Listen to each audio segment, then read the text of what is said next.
नमस्कार, विराश्मणी किचनमध्ये तुमचं सर्वांचं मी अगदी मनापासून स्वागत करते। आज आपण मस्त अशी ब्रोकलीची भाजी बघूया। मुलं खात नाही तर आपण या पद्धतीने बनवली तर अगदी ते आवडून खातील आणि स्किप न करता पूर्ण व्हिडिओ बघा। चला, मी या पद्धतीने बाजारातनं छान मस्त ब्रोकली घेऊन आली।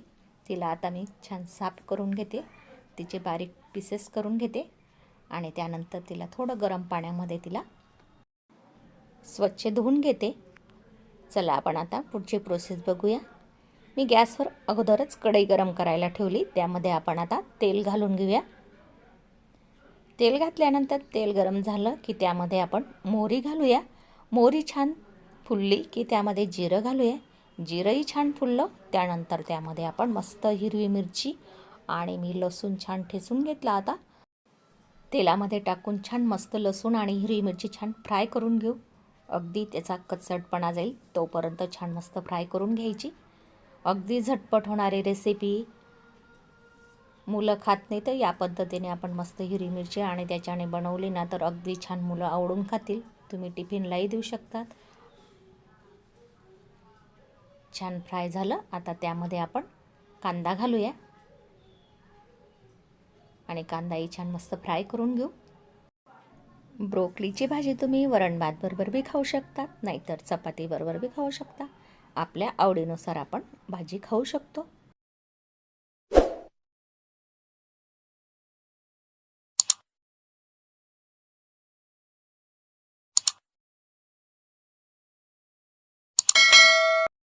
एक टमाटा बारीक चिरून घेतला, तोही त्यामध्ये घालूया। त्यानंतर कढीपत्ताही छान मस्त तेलामध्ये परतून घेऊ।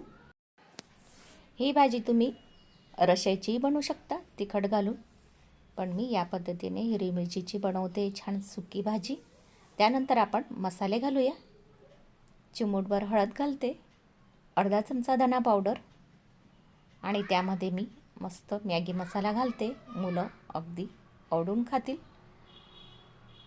तुम्ही तुमच्या आवडीचा मसाला वापरू शकता। छान मसाले आपण आता परतून घेऊ, सर्व एकजीव करून घेऊ। छान सर्व मस्त मिक्स झालं, फ्राय झालं, त्यानंतर त्यामध्ये आपण आता ब्रोकली घालूया। मी तिला अगोदरच गरम पाण्यामध्ये स्वच्छ धुवून घेतली होती। ती छान मस्त आपण मसाल्यांमध्ये मिक्स करून घेऊ। अगदी झटपट होणारी भाजी आहे, तुम्ही करून बघा या पद्धतीने, नक्कीच तुम्हाला आवडेल ही भाजी।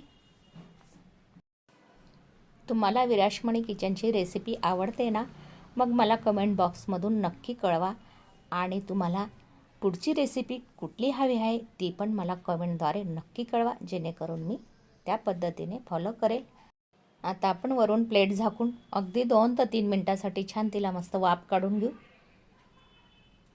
प्लेट काढल्यानंतर बघा किती छान मस्त आपली ब्रोकलीची भाजी झाली ना। लहानांपासून तर मोठ्यांपर्यंत अगदी आवडून खातील या पद्धतीची आपली मस्त भाजी झाली आहे। झाली आपली झटपट मस्त भाजी तयार। आता त्यावरून आपण मस्त हिरवीगार कोथिंबीर घालूया। आता आपण छान मिक्स करून घेऊया। छान मस्त आपण प्लेटमध्ये सर्व करूया। तुम्हाला कशी वाटली ही ब्रोकलीची भाजी? नवीन आहात त्यांनी लाईक, शेअर, सबस्क्राईब करायला विसरू नका। धन्यवाद। पुन्हा भेटूया आपण पुढच्या रेसिपीला। तोपर्यंत मस्त खात राहा आणि माझी पुढची रेसिपी येणारीही बघत राहा। धन्यवाद।